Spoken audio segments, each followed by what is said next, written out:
Hello mayam kamain tawnari mayam sunungairamgani haina thajai akhoi sunungairi ko mayam ngasi di ai thong mu thakpagi di keshum yaudre ko ngasi mukbang oina tawgani haina video mukbang video ne semakani ko the background is yung snow ngata and mathen mayam da share tawrangge duga gidi mukbang do phangnasi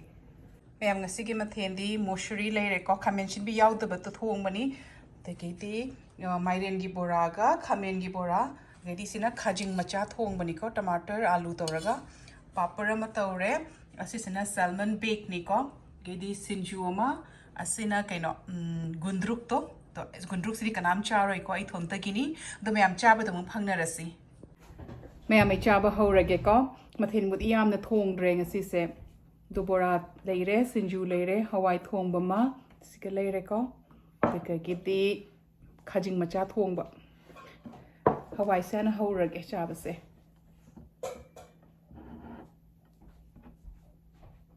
Hawai se keno mula hapaga thong bani ko yenam ga pach puron gana shok tawraga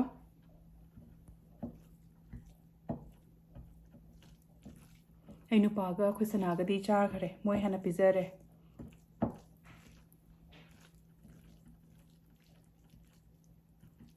mem huage ko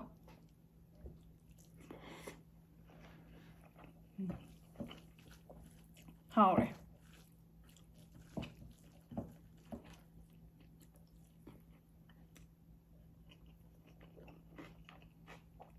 sinju se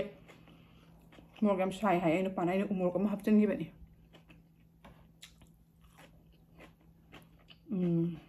sare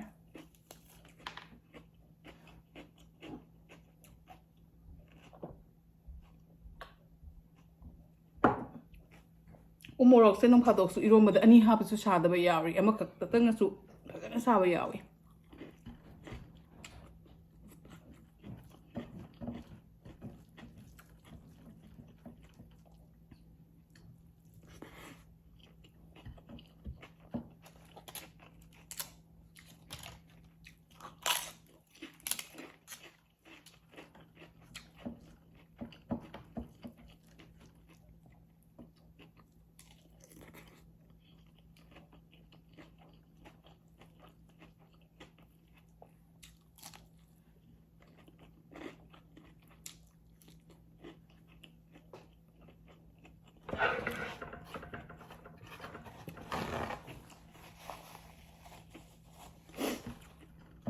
Marin se haure.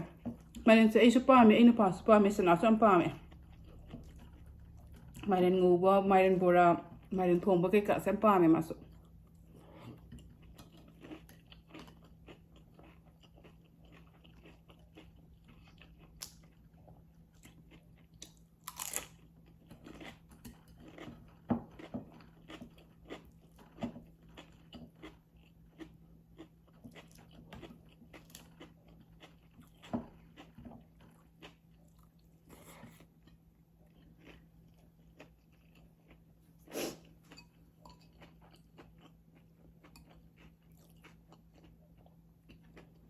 Gundruk ki mahi ko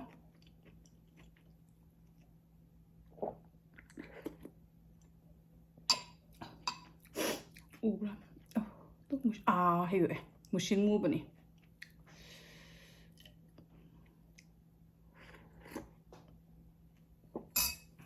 kino ferment to bagi ferment ki manam ko ibuto ayam pa mem hainai ai nupana manam tanataba moigi kalli ba keno se mula mana se mahana akan mas masangam de ba maya to ngai tiana khajing thong si mu chage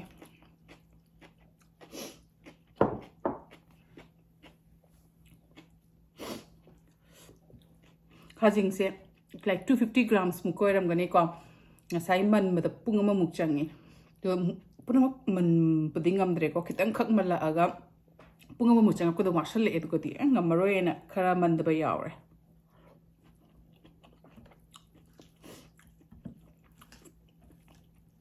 tang di si khajing sham tangi ko khoya khajing ji siga phang da bani na siga na chobo to tani phangi ba ko anduna ꯑꯁꯤꯁꯤꯅ ꯑꯃꯨꯛ ꯀꯩꯅꯣ ꯑꯩꯈꯣꯏꯒꯤ ꯃꯍꯤ ꯂꯥꯡꯇꯛ ꯇꯧꯔꯒ ꯊꯣꯡꯕꯗꯣ ꯈꯥꯃꯦꯟ ꯑꯁꯤꯟꯕꯤꯒ ꯑꯗꯨ ꯌꯥꯝ ꯍꯥꯎꯋꯦ ꯌꯥꯝ ꯄꯥꯝꯃꯦ ꯑꯗꯨꯒꯩꯗꯤ ꯈꯥꯃꯦꯟꯒ ꯊꯣꯡꯕꯁꯨ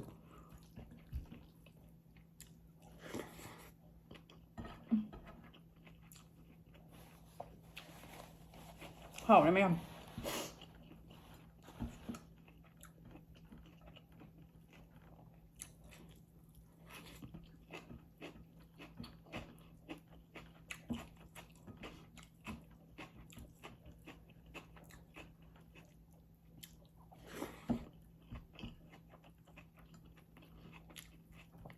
Thôi em bỏ ra.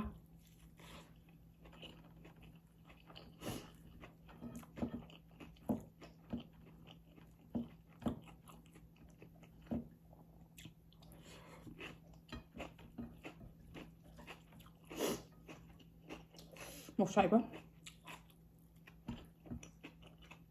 Hinang cái kadem ngọc sang hande ko kasi na ngọc chaba ngam da bari na do na khoi creator sinju amepi adugum ba ngọc patna sa hali ko isana ngọc sa na chaba pa bani na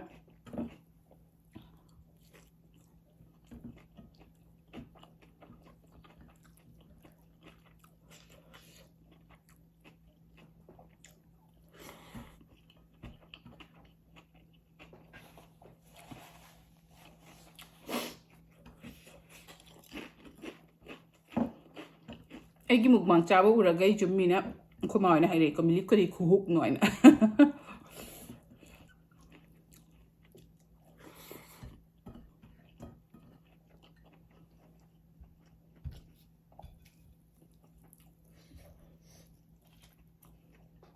salmon kitang lauba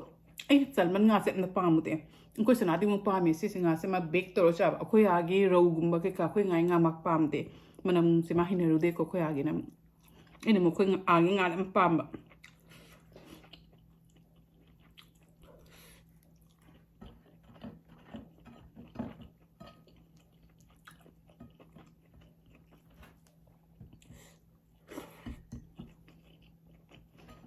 chắc kita ngai loi to le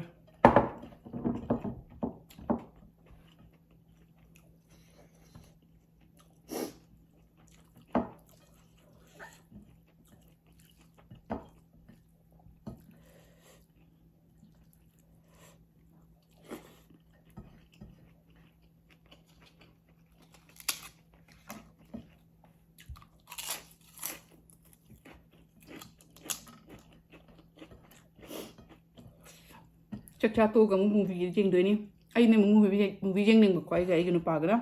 sana na ma anime riêng si ai na ma cái anime One Piece này có Netflix lấy itu tu mak na riêng ya ba tu mak cái riêng bi này có mà nó du riêng si ma na hai lấy không thế cái riêng đôi nó anime oi ra cái nó ai nó pa na riêng đó mà hình ở đây nè ai đi pa mi ko anime